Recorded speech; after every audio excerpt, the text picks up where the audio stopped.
What up, y'all? Well, it was inevitable. A lot of people was asking for it. A lot of fans wanted it. Jeffrey Lurie fired Chip Kelly. I know this video about a day late, you know what I mean? But been busy, man. I got a second job now, so I ain't at it in the morning. I'm usually shooting home to go to sleep. But I'm gonna get at y'all right quick how I feel about this. Right? Ironically, about 2-3 hours after I posted on my Eagles page how much faith you guys got in Chip Kelly, I said all signs point to him coming back next year. You know what I'm saying? So, I had no more faith, a little bit, but not much. Let him come back another year, with this roster to redeem himself. I had, I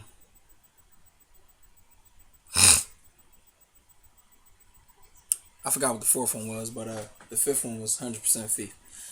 A lot of people, man. A lot of people wanted this guy going, man. Me personally, either way, I wouldn't have been. I mean, if he got fired, he got fired. If he didn't, he didn't. You know what I'm saying?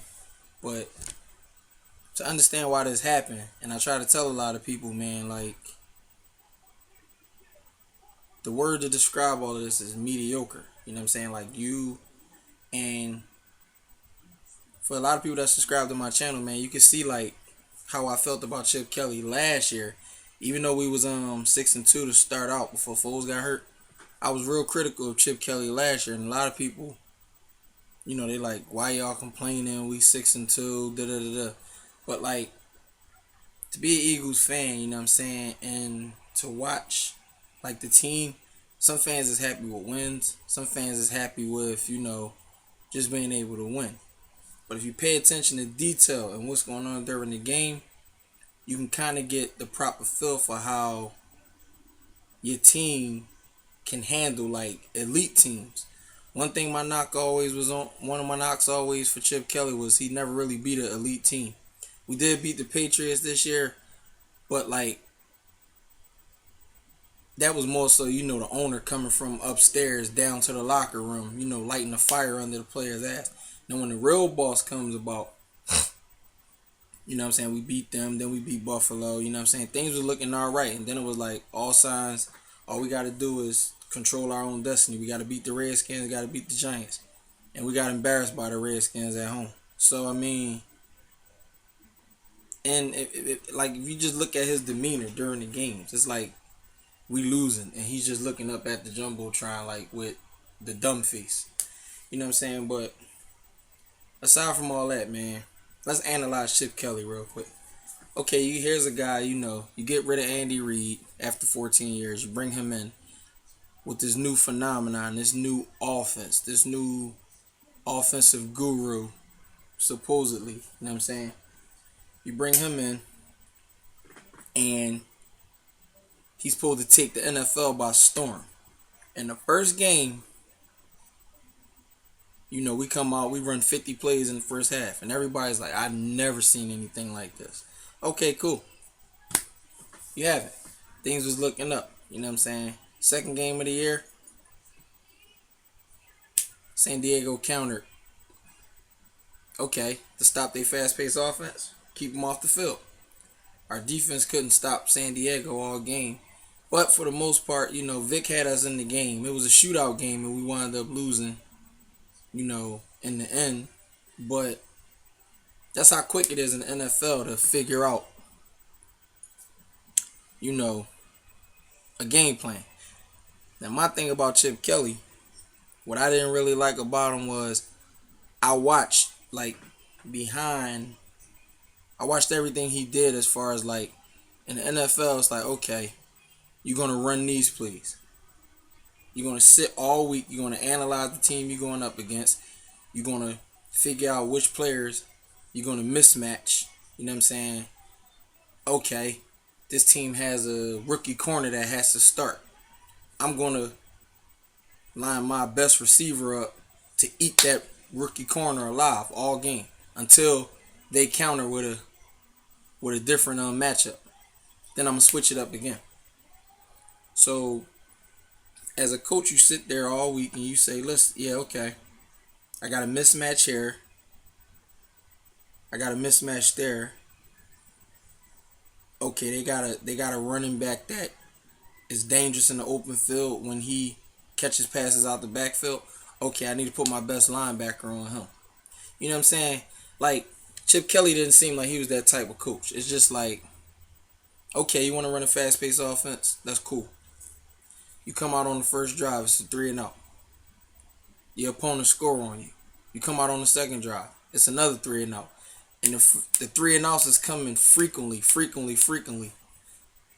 A guy like me going to look at this and say, okay, they're obviously stopping the offensive game plan you had planned. This next drive, we coming out changing it up. We changing it up. We come out, maybe we score, maybe we don't. Either way, it just stay fast paced. So what I started to notice about Chip Kelly a long time ago was he never had a counter. He never had a counter for when teams had a nice defensive game plan for him. He always ran his defense into the ground, which is Billy Davis. I might do another video on him. And it was just always in his mindset to just, we're going to have 45 points by the end of this game. And that was always his mindset. I don't really think he paid attention to detail too much. I don't really think he evaluated talent too good. But for the most part, all of that stuff gets swept under the rug when, you winning. So the first year we go 10-6, To me, I look at the schedule and I said, this is a pretty easy schedule. Like, we got off pretty easy a lot that year. A lot of people don't know. Like, playing Green Bay, Rodgers was hurt. The second string guy that practiced with the team all year, he got hurt in the first series. So now you're playing the third stringer. You know what I'm saying? We played Detroit in the snow. I think it would have been a way different game had it not been so much snow on the field. You know what I mean? We lost what they call a trap game to Minnesota. Arizona, we beat them. Washington, we beat them. Like, it was a pretty, like, Detroit didn't have Reggie Bush that year. Like, it was a lot of things that worked in our favor and worked in Nick Foles' favor. But Nick Foles' first season can be summed up to be a fluke, just like Michael Vick's first season can be summed up to be a fluke when he became the starter for Andy Reid. You know what I'm saying? But if you pay attention to details and you look at the game plan, you look at the execution, one thing that stood out to me was he never seemed to have a backup plan or a second game plan in case it didn't work. And like, you never really had Mariota, you never really had the mobile quarterback, so that kind of handicapped the rest of your offensive playbook because you had to really pretty much play with pocket passes your whole career. You know what I'm saying? Like, lost out on Mariota. But we'll get to the GM thing in a minute. But for the most part, man, like, last year is what stood out to me. Like, the first game we played Jacksonville, I think we gave up 5 sacks in that game. But this was my thing. Okay, by the end of the first year, teams figured out a way to game plan against your offense, kind of, sort of. If you notice the defensive player, they always fake like they had cramps to slow us down, but that was the only thing we had as far as advantages. You know what I'm saying? But Chip Kelly got away with a lot because he did have veteran players that knew the game already. Like, this year I was willing to give him a pass for all the inconsistencies on offense. Like, y'all never see me in my videos knocking Chip Kelly for who he let go, whatever the case is. All I said was that was kind of arrogant of him to think that I can get rid of anybody and make anybody else a star. It doesn't matter who's in my offense. I did say that was kind of arrogant, but I never lashed out at Chip Kelly. And y'all know Macklin was my favorite player. And I always say he never really let Macklin walk. I mean, he never really cut Macklin or traded him. Macklin just made the decision to go back to Kansas City. Um, but I never lashed out at him for the players he got rid of, because one thing about me is any coach that comes in here, well, I think the next coach is going to be a little bit more critical of what the decisions he make. But no coach was that arrogant. Like you're not getting rid of a 32-year-old player that's past his prime that the fans love. You're getting rid of 26-year-olds, 27-year-olds, a year removed from their best years of their career in your system. So you get rid of them and you bring in new guys and say, okay, he can duplicate what he did last season. There's no problem. That's just how my offense is. That's arrogant. That's egotistical, because the only player that really duplicated what one player did that you got rid of was Macklin. But Macklin's already a veteran. Macklin's not a rookie. Josh Huff, Jordan Matthews, Aguilar. You got 5 years experience between three guys. You know what I'm saying? So if you're gonna bring them in here, okay, I'll give you the benefit of the doubt. Like let's get it popping. Like let's see what this offense is about. You know what I'm saying? You got the players you want. You know what I'm saying? Is that you got every right to do what you want. You the coach. What messed Chip Kelly up was he wasn't a good enough coach in the NFL. Like good coaches, they beat elite teams. You know what I'm saying? They get in ugly grudge match, dogfight type games. And even if it's the ugliest game in the world, you find a way to come out on top. I never really seen Chip Kelly in an ugly, gritty type game where, you had 7 points. The opponents had 7 points, and there's 3 minutes left in the fourth quarter after you got a wore out team. You got a dirty team. You got a team that played a gritty, ugly, nasty game that was just monstrous, and you came out on top and you won. You know what I'm saying? Those are the type of games where your character, people question your character and everything, but if you win those kind of games, you are right. I never really seen Chip Kelly play that kind of game. It's either, we're scoring a lot of points, and then in the second half, our offense gets watered down, but we come out on top because we scored a lot. You know what I'm saying? Or it's a game where you're playing, and before you know it, you're down 14-0. You're still trying to run fast pace. I gave him the benefit of the doubt for a lot of stuff. I said, he seems like he's working on slowing down the offense. Like his fourth quarter execution was terrible, and a lot of this has to do with the players. But this video is not about the players. It's about the mindset of the coach. So like your mindset is to keep running the same plays out of the shotgun. All year they've been telling you, you don't want to listen to nobody. They've been telling you DeMarco Murray is better with the quarterback under center. Instead of using DeMarco Murray with the quarterback under center, you're trying to make Murray work in the shotgun when that's not him. Now you got to bench your $40 million man because the fans are so fed up with how he's playing. You got teammates calling him soft. You got the media looking at him sideways. It is all going to boil down to you made a mistake signing Murray for so much money. So you had to swallow your pride and bench him.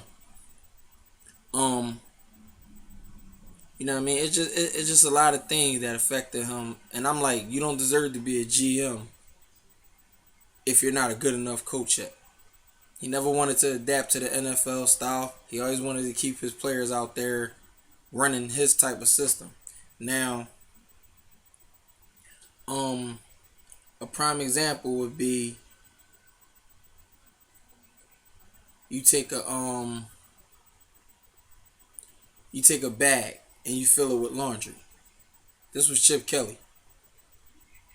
Instead of separating the whites, separating the colors, separating the sensitive clothes, and okay, I can't wash the whites with the colors. The colors will bleed onto the whites. He jammed everything into one bag and just said, I'm going to make it work regardless. It's not how you do that. So our next coach needs to be a good talent evaluator, and he needs to be able to have the patience to establish a game plan all week. Like, you need to know. I run the Eagles page on Instagram, and I think I probably did more research on the other team throughout the week than our coach did. You know what I'm saying? Based on putting my matchup pictures up, talking about the mismatches, putting the video blogs up. I think I did more work than the coach did. Like, and you could just tell looking at the game, like, what is he doing? And a lot of games this year, I was saying like, oh man, we down 14. I mean, I really don't trust this offense to come out here and really do much because it was such a predictable offense, and it just seemed to me that he had like he didn't have any kind of drive to change it up or do anything, and that probably boiled down to him not having the quarterback he wanted with the mobile legs where he can open up his offensive playbook a little more. I think having pocket passes on your team crippled him. Like I said, I think Sam Bradford got stuck here because the trade went bad. And now they talking about he want to coach Tennessee. So I can almost probably guarantee 9 times out of 10, if he does go coach the Tennessee Titans and he gets Mariota as his quarterback, you will definitely see a different type of offense than he ran here. So I will give him that benefit of the doubt now. Even though he's not the coach no more, I will say that him not having a mobile quarterback, another problem he denied that he needed the mobile quarterback, which was stupid because now if you get the guy you want and you do go coach the Titans, you'll see Mariota run a whole bunch of different plays that we didn't run here. And that boils down to my point I always try to make in these videos where I think 3/4 of his playbook he tucked away when he didn't get the mobile quarterback to open up the offense. So he did a lot of things, man, and you could just tell. Like I always say, nobody knows what goes on in Lurie's mind. The reason he has so much patience and tolerance for Andy Reid was because Andy Reid covered just about every aspect of being an NFL coach. Like Andy Reid played in the ugly games. Andy Reid played in the games where we looked like shit all game, but he found a way to game plan and come back. You know what I'm saying? But Reid got fired because eventually enough was enough as far as like, okay, you're 11-5, you make the playoffs, you lose.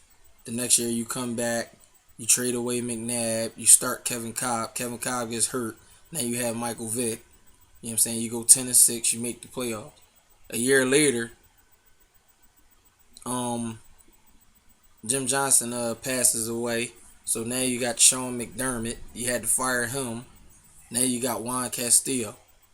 You bringing in everybody to help this guy out, and it just didn't work. But that was a lot of patience because Andy Reid, for the most part, he had the city of Philadelphia feeling electric a lot of years. We knew it was going to be playoffs. We knew we was going to win the division. Like, Chip Kelly wasn't that type of coach. And after 14 years of dealing with Reid, it's kind of like 14 years of marriage and you get a divorce. You don't have the same tolerance level you're willing to... My thing is falling off the wall. You're willing to, take that chance again, but your tolerance level and your leash isn't as long as it should be. You know what I'm saying? So,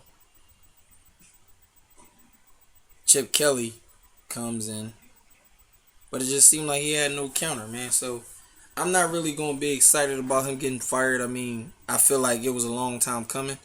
I mean, I argued with my brother on Thanksgiving. I said, if he is our coach, if he makes it through this season, it'll be a miracle. And after we beat the Patriots, after we beat Buffalo, I started to eat my words a little bit. I'm like, all right. My brother even texted me. He was like, no way they firing Chip. I said, all right. I mean, he lived to see another day. That's cool. Once we lost to Washington, it's like cut ties with him now. Now I feel like, this last game, we might as well lose it. I don't really see us gaining nothing by winning it unless you go out with a little bit of pride. But a 7-9 season ain't really nothing to brag about, especially when the team that won the division probably gonna be 7-9-7, 8-8, like whatever the case is. But I really don't feel no type of way about it just yet. Like, I want to see who we bring in. And if we bring in another coach, like from college, I really don't want no more college coaches. Like, if we bring in another coach from college, I'm not really going to be as patient as I would if we have an established NFL coach with an established NFL reputation, maybe even a Super Bowl ring, some kind of Super Bowl experience. And he's really going to take his time and analyze what we have on this team jot down the pros and the cons of every player that we have and how can they benefit this team. If the cons outweigh the pros, maybe you need to get rid of that guy. Don't just get rid of him because you arrogant. Like, we need a real NFL coach. Not no newcomer. None of that. We need a real NFL coach. My number one candidate was Bill Cowher. A lot of people said, well, it took him 13 years to win a ring. Like, but a lot of the fans and on my Eagles page, they want Sean Payton to be the coach. And I kind of honestly say, I would not be mad if he was. I love Sean Payton. I love Sean Payton. I like his attitude. I like his mentality when it comes to the team. But we're gonna see how that work out, man. But Chip Kelly, man, he just frustrated the guy. Like, it was just like it just had to be done. You know what I'm saying? So it is what it is, man. But that's all I really got to say about that, man. Like, watching this guy over the years, I mean, I just seen it coming. I just figured, all right, if he comes back next year, you know what I'm saying? Worst case scenario, we bad again. Best possible scenario, this offense looks a little bit better in the second year together. But I mean, from what I heard, he got fired because he didn't want to give up his GM duties. That could have been a part of it. And they saying players in the locker room, he lost the locker room. Nobody believed in him no more. And this is all the things that people had to start to see now that I seen last year. People criticize me for when I say Chip Kelly always get out coached. A lot of people criticize me for that. But I'm like, it's not really. If you take your mind off football for a minute and actually, I'm good at reading people. You look at his body language, you look at the games, and you just say, okay, they scored 7. It's time for us to bounce back and score 7 again. I mean, you just look at the mannerisms and everything. Like, you could just tell. And I seen it coming. I told my other brother, I got a brother named Rock and a brother named Zay. Rock was the one I said, if he's here, if he makes it through this season, it'll be a miracle. Zay was the one I said, his reputation is based off the players he got rid of. Like, you didn't go out there with a fresh offense and win and go 10-6 2 years in a row. You went out there with Andy Reid's roster. So to get rid of all of them guys, okay, you deserve a shot to see if you can do it on your own. But trust and believe, if you don't do it on your own, you will hear about that. I was always saying that. Y'all can ask my brother Zay. Maybe one day he'll do a video. He'll jump in the video with me, and we'll talk about that. But it's just you went. I don't know what the final record gonna be, but the last game of the season don't even matter because Chip not coaching it. But let's say we go. What are we? 6-9 now. Let's say we go 7-9. Okay, 10-6, 10-6, 7-9. All you did was regress year after year. But like I said, if he would have got another year here to redeem himself, we would have seen what happened. So now we all just got to sit back, wait and see who Lurie hire. Howie Roseman got his power back. But you know, like I'm saying this now, if we do not get an NFL coach with an established reputation that could come in here and fix this, because this is Chip Kelly's mess that now a new coach has to clean up. But you got to be willing to put that work in, man. Like, Chip Kelly just seemed like, my way or the highway. We're going to come with the same game plan we always come with. There's nothing really to talk about. And it is what it is, man. He's going now, so we just got to wait and see who they hire, who they bring in. You know what I'm saying? But I'm not really going to get real excited until I know who the coach is. You know what I'm saying? Like, and it's just simple as that, man. Like, we as fans, we done been through so much, man. I mean, my era, I seen about 4 or 5 coaches, but no rings. So we just gotta wait and see, man. But Chip's out of here, man. So I'll probably be back on this joint once we hired a new coach and everything. Give y'all my analysis on what's gonna happen with him. But we need to do something, man. We want that fucking ring. And we tired and we frustrated and we sick of it. You know what I'm saying? So now another coach bite the dust. But it is what it is, man. Story of our lives. So, peace, y'all. Let me know what y'all think.